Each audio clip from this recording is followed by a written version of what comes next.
पिछले वीडियो में हमने देखा कि एक कंडक्टर के थ्रू हम करंट को पास करें तो ये पास में रखे हुए मैग्नेट को डिफ्लेक्ट करने वाली रहती है। यानी करंट कैरिंग कंडक्टर एक मैग्नेट को डिफ्लेक्ट कर सकती है, उसे पुश कर सकती है, उस पर एक फोर्स लगा सकती है। अब न्यूटन के थर्ड लॉ से हमें पता होगा कि for an every action there is an equal and opposite reaction. यानी कि इस केस में हमारा जो मैग्नेट है वो अपनी इक्वल फोर्स के साथ इस कंडक्टर को पुश करेगा या फोर्स करेगा। ठीक है, यानी कि ये हमारा करंट कैरिंग कंडक्टर एक फोर्स को एक्सपीरियंस कर सकती है।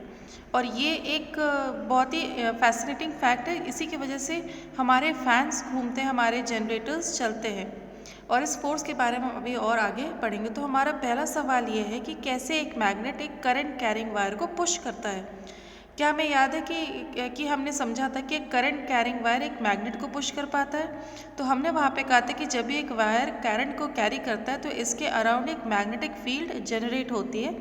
और ये एक फील्ड है जो मैग्नेट को पुश करता है, फोर्स लगाता है। यानी कि सिमिलरली हम ये कह सकते हैं कि एक मैग्नेट की अपनी एक मैग्नेटिक फील्ड होती है और ये एक फील्ड है जो इस करंट कैरिंग वायर पे फोर्स लगा रही है, पुश कर पा रही है। यानी कि अगर एक करंट कैरिंग वायर में अगर मैग्नेटिक फील्ड में रखा हो तो वो एक फोर्स को एक्सपीरियंस करेगा। यानी कि मैग्नेटिक फील्ड ना कि केवल मैग्नेट्स को मूव कर सकती है बल्कि करंट कैरिंग कंडक्टर्स को भी मूव कर सकती है। और ये जाहिर सी बात है क्योंकि हमने पहले भी पढ़ा था कि कैसे करंट कैरिंग वायर्स एक ऑलमोस्ट एक मैग्नेट की तरह बिहेव करती है। अब ये एक अमेजिंग चीज़ है कि जो फील्ड की मदद से हम करंट कैरिंग कंडक्टर को मूव कर सकते हैं। यानी कि हम इलेक्ट्रिसिटी का इस्तेमाल कर सकते हैं एक कंडक्टर को मूव कराने के लिए। इस प्रिंसिपल का इस्तेमाल हम बहुत जगह करते हैं, जैसे कि फैंस को रोटेट करने में, इलेक्ट्रिक कार्स को चलाने में, वॉशिंग मशीन को मूव करने में। इससे पहले हम ये समझें कि कैसे काम करती है, हमें ये समझना पड़ेगा कि इस फोर्स की प्रॉपर्टीज़ क्या क्या है। ये फोर्स किन किन चीज़ों पे डिपेंड करता है, इसकी डायरेक्शन क्या होने वाली है। तो इसके लिए लोगों ने काफ़ी एक्सपेरिमेंट किए और सबसे पहले उन्होंने चालू किया एक सिंपल एक्सपेरिमेंट से। उन्होंने करंट कैरिंग कंडक्टर को रखा एक यूनिफॉर्म मैग्नेटिक फील्ड के रीजन में। अब देखो, यूनिफॉर्म मैग्नेटिक फील्ड का क्या मतलब होता है, एक स्पेस जहाँ पर मैग्नेटिक फील्ड की स्ट्रेंथ हर एक जगह पे सेम हो, इसकी डायरेक्शन हर एक जगह से, ना कि इस एग्जाम्पल की तरह। तो अलग अलग पॉइंट में मैग्नेटिक फील्ड की डायरेक्शन यहाँ पर अलग अलग है। जैसे कि यहाँ पर इस डायरेक्शन में है, यहाँ पर इस डायरेक्शन में है और यहाँ पर इस डायरेक्शन में है। और अलग अलग पॉइंट में मैग्नेटिक फील्ड की स्ट्रेंथ ये भी अलग अलग है। मैग्नेट के फील्ड दूर में, जो मैग्नेट से दूर है वो थोड़ी सी वीक होती है और मैग्नेट के पास थोड़ी स्ट्रॉन्ग होती है। इसलिए चीज़ों को सिंपल करने के लिए हम एक ऐसा रीजन लेंगे जहाँ पर हर जगह पे फील्ड की स्ट्रेंथ सेम हो और उसकी डायरेक्शन भी सेम हो। तो इसके लिए हमें चाहिए होगा मैग्नेट के दो बड़े बड़े poles, north pole and south pole. अब हमें याद करना है कि ये दोनों फील्ड कैसे दिखती थी। तो मैग्नेट के बाहर फील्ड नॉर्थ से साउथ रन करती है, तो ये फील्ड कुछ ऐसे दिखने वाली है। अब देखो, ये एक अच्छा एग्जाम्पल है यूनिफॉर्म मैग्नेटिक फील्ड का। इस स्पेस में, इस रीजन में हमारी फील्ड एक ही डायरेक्शन में रन कर रही है और फील्ड की स्ट्रेंथ ये भी ऑलमोस्ट एक हर जगह पे सेम है। अब ये कैसे हुआ, फील्ड की स्ट्रेंथ को हम दिखाते हैं फील्ड लाइंस के बीच में डिस्टेंस को वेरी करते हैं। अगर कहीं पर व्हील की स्ट्रेंथ ज़्यादा हो तो वहाँ पे फील्ड लाइंस को पास पास में ड्रॉ करेंगे, और अगर फील्ड लाइन की स्ट्रेंथ कम हो तो वो फील्ड लाइन की डिस्टेंस को बढ़ा देते हैं, उस पर ज़्यादा गैप क्रिएट करते हैं। तो यहाँ पर देखो, यहाँ पर फील्ड लाइंस के बीच में जो डिस्टेंस है वो ऑलमोस्ट सेम है हर जगह। यानी कि हम कह सकते हैं कि हर जगह पे फील्ड की स्ट्रेंथ सेम रहने वाली, मैग्नेटिक फील्ड की स्ट्रेंथ सेम रहने वाली है। अब इस रीजन में हम एक करंट को डाल के उस एक्सपेरिमेंट को परफॉर्म कर सकते हैं। अब क्वेश्चन ये है कि individual north and south pole हमने कहाँ से लाया।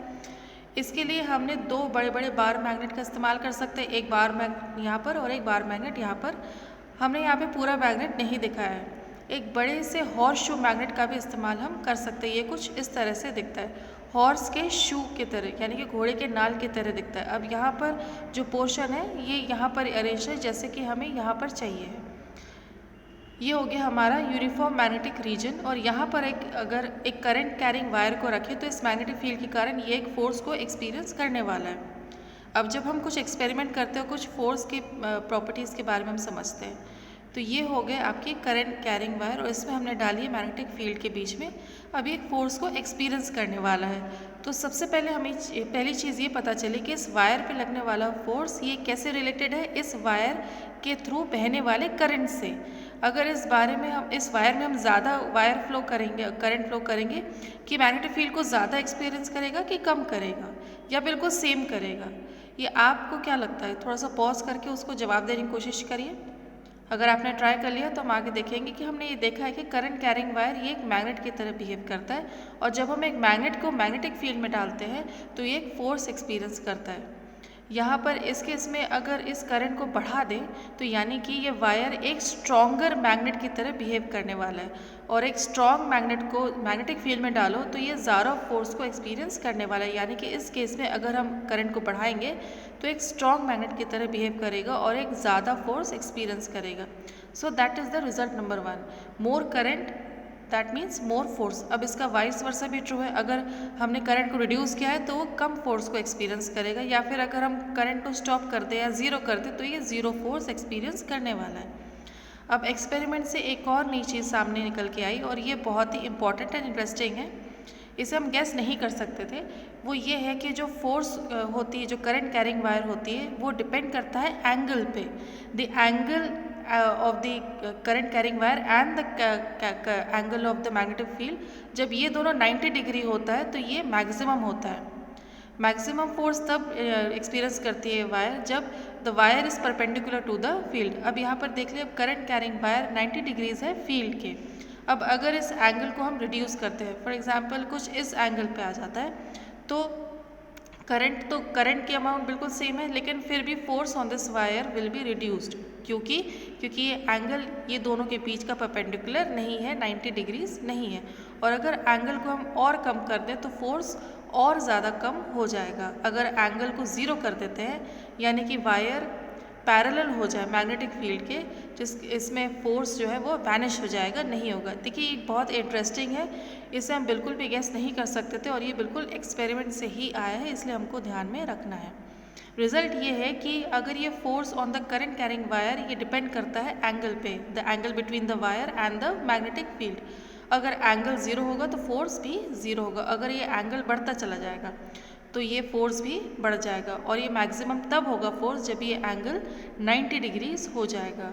अब आखिर में हम ये बात करेंगे इस वायर पे लगने वाले फोर्स के डायरेक्शन पे, लेकिन इसे समझने में थोड़ा सा हमें और समय लगेगा, और इसको हम फिर दूसरे वीडियो में हम बात करेंगे।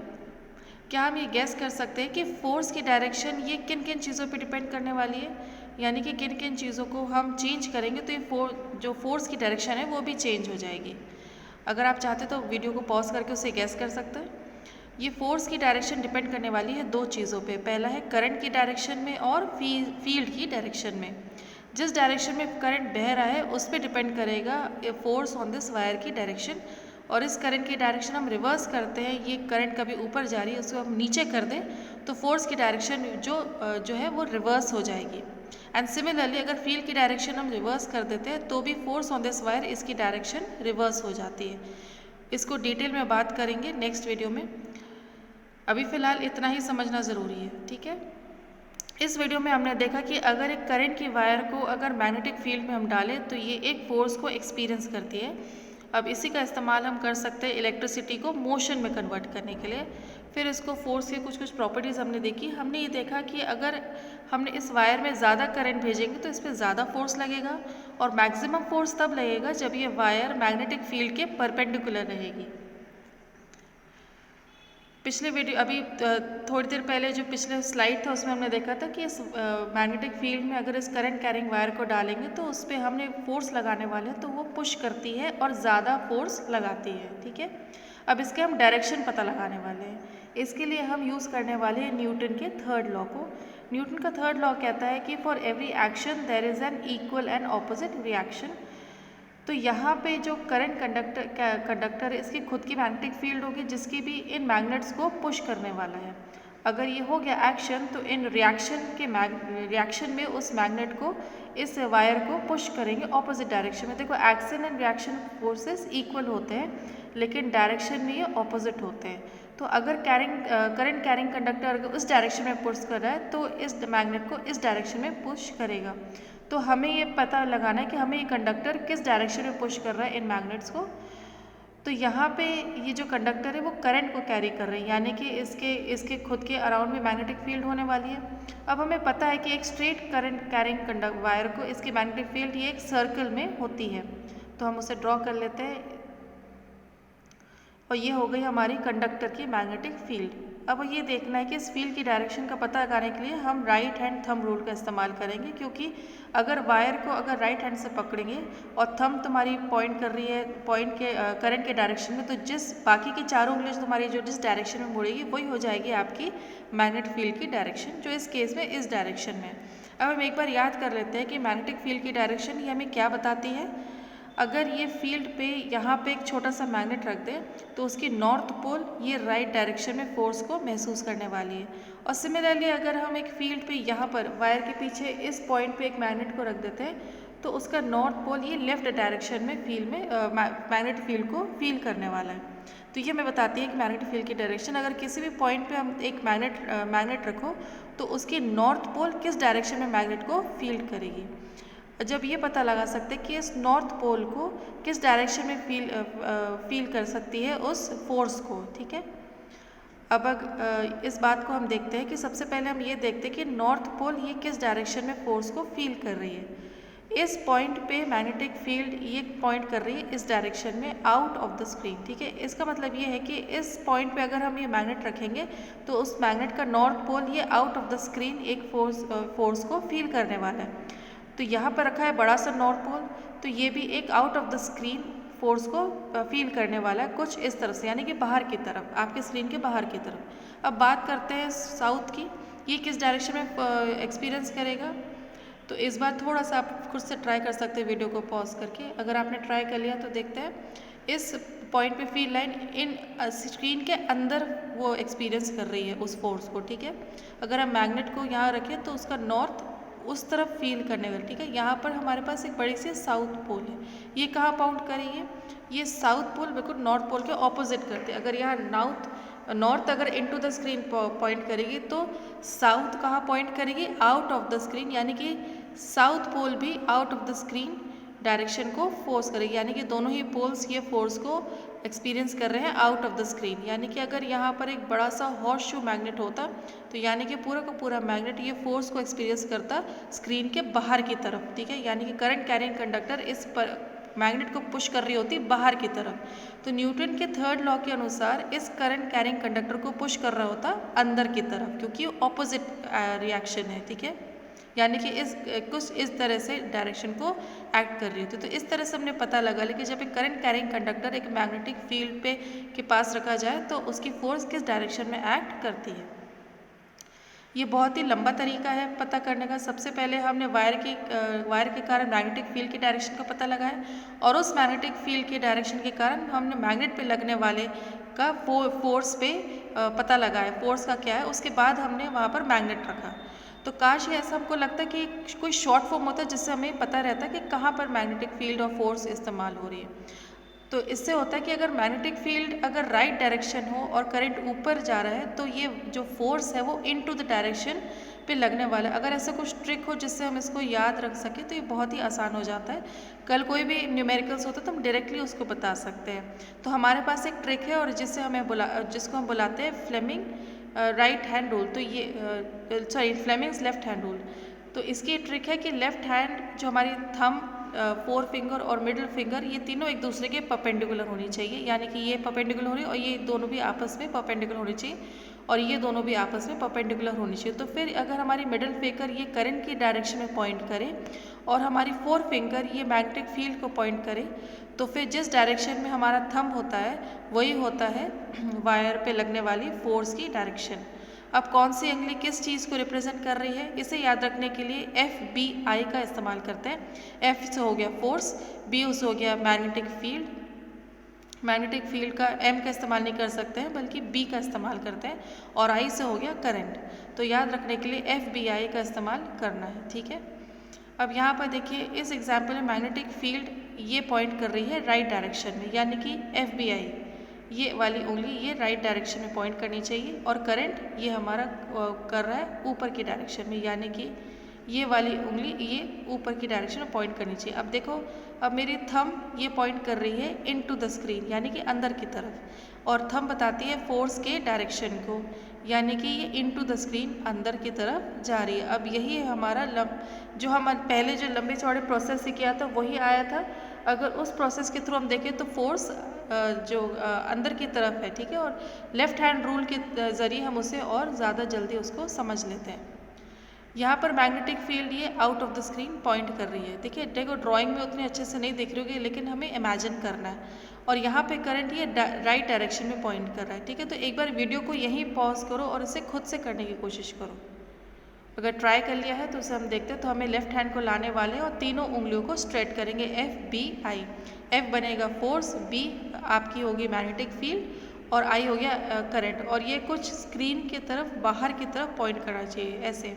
और मेरा आई देखिए यहाँ पर राइट डायरेक्शन में, जो थंब है यहाँ पर वो बताएगा फोर्स की डायरेक्शन, और वो पॉइंट कर रहा है नीचे की तरफ डाउनवर्ड डायरेक्शन में, यानी कि force on the wire downward direction में होने वाला है। अब एक लास्ट चीज़, वैसे ये इतना इम्पोर्टेंट नहीं, लेकिन फिर भी ये हमें समझना आना चाहिए, पता होना चाहिए। लेकिन अगर क्या होता है कि अगर मैग्नेटिक फील्ड और करंट एक दूसरे में परपेंडिकुलर नहीं है, तो सवाल है कि क्या होगा अगर करंट और मैग्नेटिक फील्ड ये 90 डिग्रीज के एंगल में नहीं हो। तो असल में फोर्स की डायरेक्शन इसमें कोई भी चेंज नहीं आने वाला है। हाँ, फोर्स की वैल्यू थोड़ी कम हो जाएगी, लेकिन उसकी डायरेक्शन बिल्कुल सेम रहने वाली है। फोर्स की डायरेक्शन डिपेंड नहीं करेगी मैग्नेटिक फील्ड और करंट इन दोनों के बीच के एंगल क्या है। ये अगर 90 डिग्रीज नहीं भी हो तो भी फ्लेमिंग के लेफ्ट हैंड रूल का इस्तेमाल कर सकते हैं फोर्स का डायरेक्शन पता करने में। लेकिन फोर्स ये हमेशा परपेंडिकुलर होगा ये दोनों के, लेकिन ये दोनों उंगलियां ये आपस में परपेंडिकुलर हो इसकी ज़रूरत नहीं है। लेकिन अभी के लिए इसके हमको समझने की ज़रूरत है नहीं। तो जो भी सवाल मिलेगा वो जनरली उसमें दोनों जो फोर्सेस हैं वो परपेंडिकुलर होती है, ठीक है। हमने देखा कि अगर एक करंट कैरिंग वायर अगर मैग्नेटिक फील्ड फिंगर में फेस हो तो उसमें एक फोर्स लगने वाला है, और उसकी डायरेक्शन का पता लगाना हम थर्ड लॉ का इस्तेमाल कर सकते हैं जो थोड़ा बड़ा है, जो थोड़ा लंबा है, या फ्लेमिंग के लेफ्ट हैंड रूल का इस्तेमाल कर सकते हैं। तो कहता है फोर्स जो फोर फिंगर है वो हमें मैग्नेटिक फील्ड का डायरेक्शन बताती है, जो मिडिल फिंगर है वो मैग्नेटिक डायरेक्शन बताएगी, और थंब हमारा बताएगी फोर्स की डायरेक्शन में। इसे याद रखने के लिए हमें फोर्स एफ बी और आई, ठीक है, एफ बी आई का इस्तेमाल हम करते हैं। कुछ प्रॉब्लम्स सॉल्व करके हम फ्लेमिंग्स के लेफ्ट हैंड रूल की प्रैक्टिस कर लेते हैं। तो पहला सवाल है, a proton moving towards east enters a uniform magnetic field directed downwards. एक प्रोटॉन है जो कि ईस्ट डायरेक्शन की तरफ मूव कर रहा है और ये एंटर करता है एक यूनिफॉर्म मैग्नेटिक फील्ड के रीजन में, जहाँ की मैग्नेटिक फील्ड नीचे की तरफ डायरेक्टेड है downwards. Find the direction of the force acting on it. अब इस प्रोटॉन पे फोर्स किस डायरेक्शन में एक्ट कर रहा है ये हमें पता लगाना है। तो देखिए, सबसे पहला है कि डायरेक्शंस में बात हो रही है, अब उससे हम क्लियर करेंगे। तो ये हो गया नॉर्थ, ये साउथ, ईस्ट, और ये हो गया वेस्ट, और ये हो गया ऊपर अप, और ये डाउन, ठीक है। यानी कि अब डायरेक्शन स्क्रीन से आउटवर्ड जा रही है, बाहर की तरफ जा रही है, स्क्रीन के अंदर जा रही है डाउन, ठीक है। अब हमें पता लगाना है कि फोर्स की डायरेक्शन यहाँ पर है, जिसका हम इस्तेमाल करेंगे फ्लेमिंग्स के लेफ्ट हैंड रूल का, जो कि कहता है कि अपने लेफ्ट हैंड के तीनों उंगलियों को कुछ ऐसे खोलो कि ये तीनों उंगलियाँ एक दूसरे के परपेंडिकुलर हो जाए, ठीक है, म्यूचुअली परपेंडिकुलर हो जाए। फिर ये उंगलियाँ क्या बताएंगे हमें, एफ बी आई का हम याद रखेंगे। जो हमारा थंब है ये एफ को रिप्रेजेंट करता है यानी कि फोर्स को, और जो फोर फिंगर है वो रिप्रेजेंट करता है बी को यानी कि मैग्नेटिक फील्ड को। अब मुझे ये नहीं पता कि मैग्नेटिक फील्ड बी का इस्तेमाल क्यों करते हैं, पता नहीं शायद, लेकिन जो मिडिल फिंगर है वो रिप्रेजेंट करता है आई को, करंट को। तो अगर उंगलियों को करंट और मैग्नेटिक फील्ड की डायरेक्शन में अलाइन करूँ ठीक से, तो मुझे अंगूठा यानी कि फोर्स को हमें पता लग जाता है, ठीक है। तो वीडियो को पॉज करके आप खुद से सॉल्व करने की कोशिश कर सकते हैं। अभी हम देखेंगे यहाँ पर हम प्रोटॉन ईस्ट डायरेक्शन में मूव कर रहे हैं। प्रोटॉन होता है पॉजिटिवली चार्ज, यानी कि जब वो ईस्ट जाएगा तो करंट भी ईस्ट डायरेक्शन में होने वाली है। अब एफ बी आई यानी कि इस डायरेक्शन में पॉइंट करनी चाहिए। तो यहाँ पर एंटर कर रही है एक यूनिफॉर्म मैग्नेटिक फील्ड को, जो कि डाउनवर्ड डायरेक्शन में पॉइंट कर रही है, यानी कि ये हो गई हमारी मैग्नेटिक फील्ड की डायरेक्शन, ये नीचे की तरफ पॉइंट करनी चाहिए। तो इस उंगली को नीचे की तरफ पॉइंट करना पड़ेगा बिना इस उंगली को छेड़े हुए, कुछ ऐसे। तो एक बार हम कंफर्म कर लेते हैं कि आई करंट ये इस ईस्ट डायरेक्शन में, मैग्नेटिक फील्ड डाउन डायरेक्शन में, तो मेरा अंगूठा ये हमें फोर्स का डायरेक्शन बता देगा। तो यानी कि फोर्स जो इस सवाल में है ये नॉर्थ डायरेक्शन में होने वाला है। एक और एक सवाल को हम देखें और अच्छे से समझ लेंगे। An electron moving vertically upwards is deflected towards south by a uniform magnetic field.